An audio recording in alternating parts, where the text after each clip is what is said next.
அனைவருக்கும் வணக்கம். Sweet potato அப்படின்னு சொல்லுவோம்லங்க, சர்க்கரை வெள்ளிக்கிழங்கு. அதில் தாங்க ஒரு வறுவல் பண்ணியிருக்கிறேன். இந்த கிழங்கு வந்து மழை நேரங்கிறதால ரொம்ப மண்ணோடு வந்துருச்சுங்க. கொஞ்சம் நேரம் தண்ணியில் நல்லா ஊற போட்டுட்டு அதுக்குன்னு ஒரு மெட்டல் ஒயர் மாதிரி ஒன்று வச்சு அதை தேய்ச்சி கழுவிட்டு அந்த மண்ணெல்லாம் எடுத்தாச்சு. இப்போ அரிசி கழுவின தண்ணியில் போட்டு வச்சுருக்கேன். இன்னொரு தடவை அப்புறம் அலசணும். இப்போ எண்ணெய் வச்சாச்சுங்க. கடுகு, கொஞ்சோண்டு உளுத்தம்பருப்பு, சீரகம் போட்டு தாளிச்சிட்டு வெங்காயம், பச்சை மிளகாய், கருவேப்பிலை இது போட்டு நல்லா கல் உப்பும் மஞ்சத்தூளும் போட்டு அப்படியே லேசாக ஒரு கிளாஸே கொஞ்சம் பெருங்காயம் போட்டுங்க. அந்த வறுவல் ஐட்டம் கிழங்கு வகைகளுக்கு எல்லாமே கொஞ்சம் பெருங்காயம் போட்டிங்கன்னா ரொம்ப நல்லது. ஈஸியாக செரிமானம் ஆகிடும். சீரகமும் நம்ம போடுறோம் பார்த்திங்கன்னா, சீரகம், சோம்பு இதெல்லாம் செரிமானம் ஆகிடும். இப்போ திரும்ப ஒரு அந்த கிழங்கு கட் பண்ணி வச்சுட்டு கழுவிட்டு மஞ்சத்தூளும் போட்டு உப்பும் போட்டுங்க.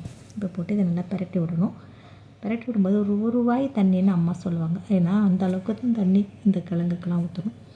காட்டுறேன் பார்த்திங்களா, அது நம்ம வாயில் ஊற்றணும் ஒரு வாய். அதனால் அம்மாவோட பாஷை வந்து ஒரு வாய் தண்ணி அடிப்பாங்க. சின்னதாக கொஞ்சோண்டு டம்ளரில் ஒரு 50 ml கூட வேண்டியதில்லை, அந்தளவுக்கு தண்ணி ஊற்றிட்டு திரும்ப அதை நல்லா வதக்கி விட்டுட்டுங்க. இப்போ இன்னும் கொஞ்சம் இப்போ தான் நான் காரத்துக்கு குழம்பு மிளகாய் தூள் கலந்து அரைச்சது. இப்போ கொஞ்சம் எண்ணெய் ஊற்றிலே கிளறி இறக்குனிங்கன்னா சூப்பரான டேஸ்ட்டில் இருக்குங்க. இந்த சர்க்கரை கிழங்குல ஒரு வறுவல் செஞ்சு சாப்பிட்டு பாருங்கள். இந்த வீடியோ பிடிச்சி சப்ஸ்கிரைப் பண்ணுங்கள், லைக் பண்ணுங்கள், ஷேர் பண்ணுங்கள்.